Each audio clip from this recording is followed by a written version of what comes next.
Hello mga bakshi, for today's vlog, inimbita tayo ng birthday celebrants sa aking birthday. Meron sa iba't ibang flavor.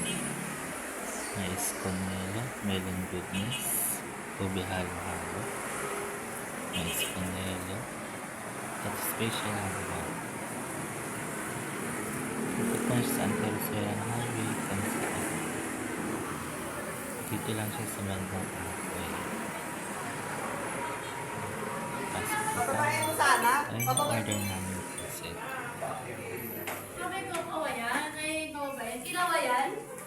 Yan.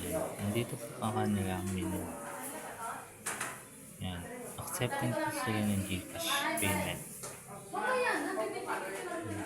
Puti natin ang lupa. Yan. Bali, dalawang order po namin ng pancit canton. 230 isang order. Good for 45 bucks.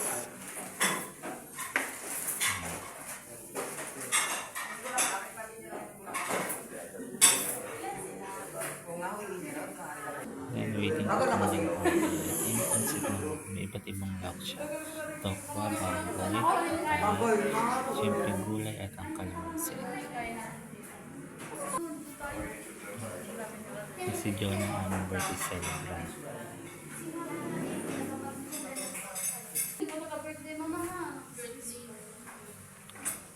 Yan ang galan sa atin na pinggan.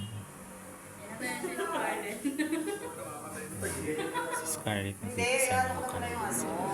Sabi nga nila, sarap ang pansit kasi